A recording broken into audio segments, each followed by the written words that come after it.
louder. Because of the freedom of speech, individuals are given the opportunity to openly express their views and values without judgment or shame. Especially at public and private educational facilities, students are encouraged to learn through discord, debate, and discussion, sometimes approaching the line of freedom of speech. My partner and I agree with the resolution. Should an official student newspaper publish an opinion article that mocks a major religion? It should be allowed for these reasons. First, not allowing these publishers to be open with their stance defeats the purpose of being a journalist writing an opinion article. In that case, it would just be an article. There is a difference between an article written by an actual newspaper presented as a fact and an argument written by someone. This person has a right to spread an opinion, and if it goes through the checks and balances of a school newspaper board, it should be published. Secondly, it is justified by using it as a political message. When insulting a religion, many points can be brought up about the beliefs, and some of these points can be political. For example, insulting religion's position on gay marriage or abortion can be ruled as a political fact. This falls under the First Amendment as ruled in Cohen versus California. According to George Lukianoff, President and CEO, Foundation of Individual Rights in Education, these restrictions on free expression somehow remain the rule rather than the exception, even though speech codes have been successfully challenged in more than 24 lawsuits over the years. Yet according to our estimates, 58%, nearly 3/5 of public universities still maintain speech codes that are unambiguously unconstitutional. Third, individuals should not have limits to their free speech. Not allowing it by restricting speech and not opening people to different viewpoints. If the person truly believes this point and can be backed up, the person has the right to display it. Educational systems are inherently placed to allow student education is our last point. Discord and diversity of thought is also included. By not introducing the students to these realizations of the outside world early, they will continue to be sheltered.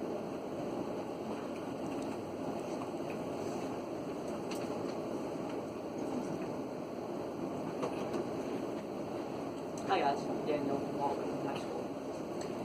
To start, the American Bar Association says that in this country, there is no right to speak fighting words, those without social value that provoke a reasonable member of the group about whom the words are spoken.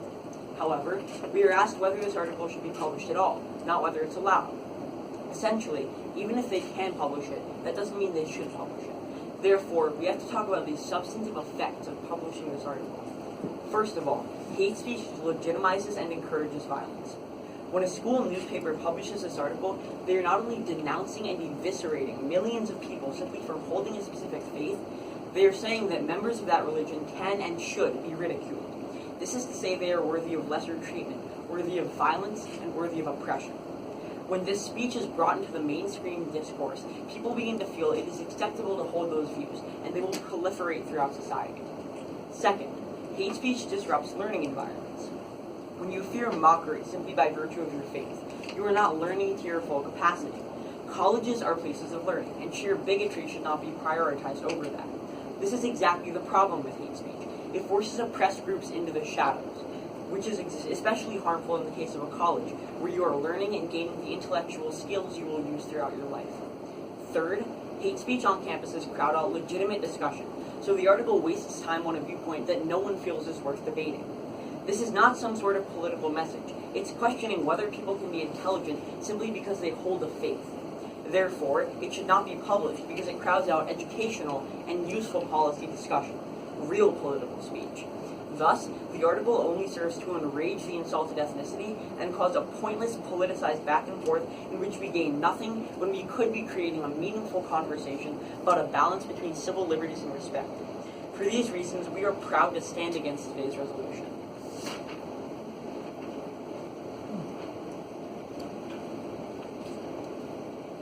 You guys ready? Yeah. Start now. You believe that these words are fighting words, that they will lead to violence. However, if these words can't really be spoken, wouldn't the people actually fighting these words be the actual violent ones, considering these are just words after all? And it incites violence, which is why it's not Do constitutional. you have any proof that it's actually inciting violence? Yeah, so that would be the first argument I make, that it's going to legitimize and encourage that type of violence. But a religion is not actually inciting violence. You should No. But denouncing that religion, it legitimizes violence against it, legitimizes the oppression of that group. But what about, let's say, Christianity? there's not much violence against Christianity. Yeah, that's because they hold a place of power in society, so they are not denounced. Yes, and more importantly, even if there is no violence against a certain group, that certainly doesn't justify the ability to incite violence But against we're not them arguing now. whether it's inciting violence. We're trying to see if it's inciting violence. We're trying to see if it actually does incite violence. It does incite violence. Yes, it legitimizes the oppression of a group. Can I ask you guys a question? Okay, so you guys talk about just discourse a lot in your case, right? But isn't an important aspect of discourse meaning that everyone's opinions can be shared equally? Yes. Like everyone's opinion has the same weight? Yes, of course. Like we mentioned, the resolution itself talks about how the student newspaper publishes an opinion article. It's not necessarily restricting anyone else to respond or to. Right, but at the point where the school newspaper is publishing this official opinion article, what we argue is we're telling you that is crowding out other discussion because people who are part of this oppressed group no longer feel comfortable sharing their views. That's assuming that, once again, this opinion article will somehow ring true with a good bunch of the college or the high school, right? The issue is when we publish something officially, what the school newspaper is essentially doing is saying that this is a legitimate opinion that one can have, and we are in support of it. They spread it throughout society, so they make it an acceptable position. That's the argument. I honestly think the evidence honestly says the opposite. Because, for example, recently, Ben Shapiro spoke at Yeshiva University in New York, and he said a lot of things about transgenderism, and immediately, instead of inciting violence over it, the school newspapers immediately took to the streets and shouted against it. So I honestly think that if you're going to look at these cases, I think that people aren't going to, crowd in the shouts and going to That's speak up not really against it. relevant. That's a guest speaker statements, promoting something from the school newspaper. We're talking about when the school newspaper itself is inciting hatred. At that point, if the newspaper is the one who incites this hatred, there's no other institution that can fight back because the newspaper isn't going to fight itself through discourse. I mean, a newspaper's fought itself many times via opinion articles. Shields Well, and Brooks on PBS. Here's the thing about we're talking about student newspapers, right? Student newspapers are very highly controlled. Even though yes, students can write their opinions, for the most student journalists, they're going to be reviewed by faculty and much more experienced mentors, and oftentimes they're going to be assigned certain arguments and opinions to take. So even if something is officially an opinion, there's not going to be this back and forth discourse that exists in the newspaper. It's very controlled and not really relevant to what you talk about Well, there. also So there's all that's those checks and balances of all the faculty. Why shouldn't it be published? Right.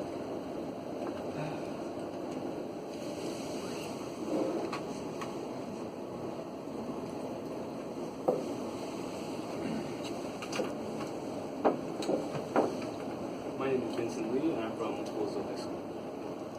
And I'll be doing the rebuttal to their speech. So they first mentioned that the Constitution essentially does not give anyone the right to speak fighting words or ones without social value.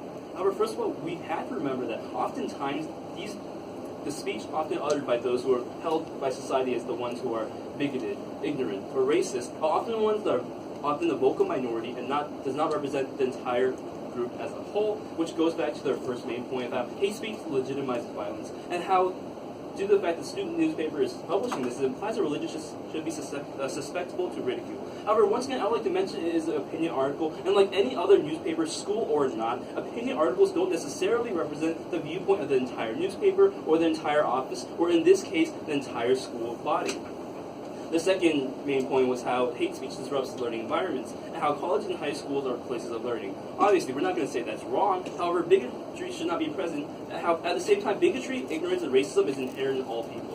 All of us, no matter what creed you are, all have some degree of varying bigotry in ourselves as we view other people, other races, other genders.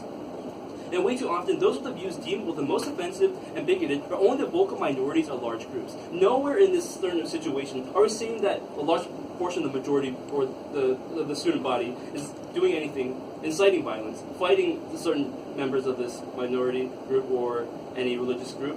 Therefore, we're saying, once again, it's nothing more than an opinion article, and we cannot simply restrict it based on that fact alone. So the third issue they brought up was how hate speech crowds out legitimate discussion. The marketing article itself isn't restricting or preventing anyone's right to have legitimate discussion. Anyone can go to a student newspaper, such as the person who published it, the person who wrote it, and engage in a more fruitful conversation. Furthermore, even more radical decisions have been implemented and held constitutional under the First Amendment. Burning the flag, for example. burning the flag first came into the nation's limelight when essentially people thought it was unpatriotic. It disrespected our country. It disrespected the flag. However, we saw that once again, due to the fact it's protected under the First Amendment, even though people take advantage of it because they think it's cool, they think it's edgy, or anything like that, we see that due to the fact it's a constitutional right, all because we do something that we do not agree with does not necessarily mean we have to ban it or restrict it. Thank you.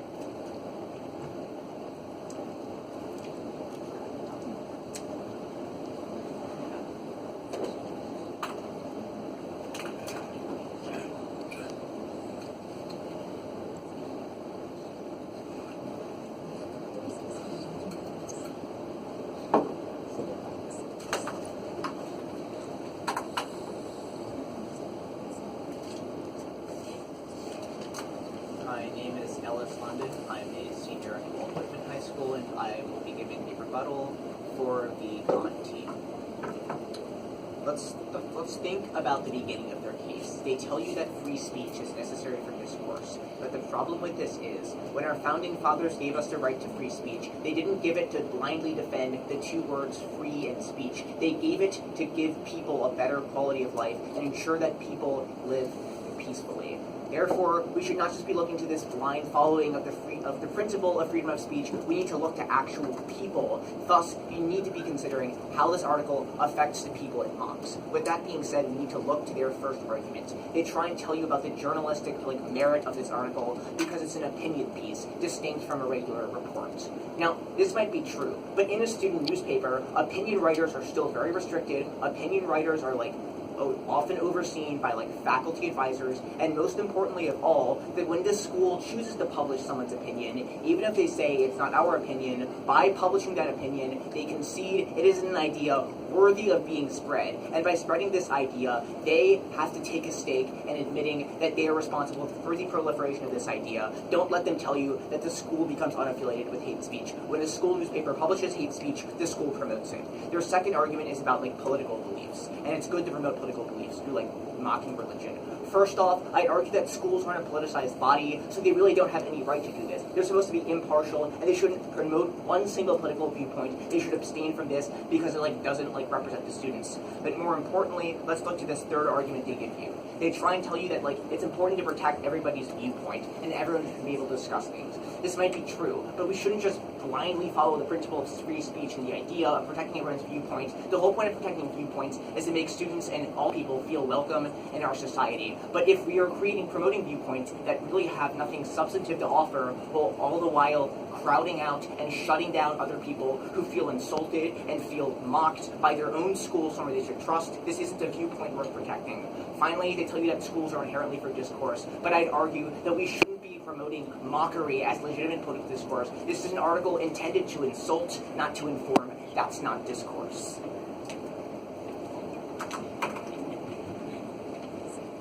You guys ready? Yeah? Okay, we'll start now. Can I ask a question? Yeah. So, how does racism's presence in all, like you said, justify publishing this? Because we cannot. Okay. So what is deemed offensive is often subjective. Sure, there's often some isolated cases where the majority of society can agree that it's more necessarily more offensive than the general body. However, at the same time, just because we have this more varying degree does not mean we should ban all extremes of any certain spectrum of speech. Right. My issue with that is you yourself tell us that bigotry is present in all people. And if we're to buy that, doesn't publishing an article bring that to the surface? Doesn't that bring it to the school discussion, right? Doesn't that bring it to the forefront of discussion and discourse that you find is so vital? Yes, and if it does, isn't that a good thing? After all, you're the one saying that by publishing this article, we're restricting the viewpoints and how it's restricting legitimate discussion. Therefore, if we're bringing it into the limelight, isn't it contrary to what you said? So inviting bringing more in a discussion? pointless view that no reasonable people would agree with to crowd out legitimate discussion that is constructive and useful is worth it. How can you say it's a pointless view, though? I mean, we don't even know. Insulting a certain group of people based on their religious belief offers nothing to us. Well, there's many religions that straight up say we should kill people no matter what. For example, Christianity does it, Islam does it. There's many religions that say this stuff. So how do you know it's a pointless view when we don't even know what the actual view is? It doesn't matter what the specifics of the article are. Mocking a religion is inherently worthless because oppression, racism, any sort of discrimination or discriminated biased views are pointless. They offer nothing constructive to society, and they crowd out constructive, useful discourse. Yes, but even more so, I'd argue that even if like all people have like an inherent bias to them, and like this isn't something that we should ignore. Yes, I agree that like most people might have like sort of biases about like other groups that aren't like them, and I agree that's not something we should be ignoring. But at the same time, we shouldn't like be allowed to like act on these biases without any sort of like checks on us. If people like harbor racist attitudes or like attitudes that discriminate against other religions, we shouldn't ignore the problem. Rather, we shouldn't allow the problem to manifest itself by corrupting public discourse. So can we ask a question now? Sure. So back to your case, like you tell me that we shouldn't have this limit on free speech, right? But at the point where it's endangering people and promoting violence, like do you really believe we should have absolutely no limits on what can be said? But nothing in the actual resolution says it's inciting violence. After all, we have no idea what it actually says specifically in the student newspaper. So, even if the article doesn't explicitly promote violence against a certain group, we would contend that like violence motivated by like religious bigotry doesn't like start immediately. You don't see somebody who don't agree with religion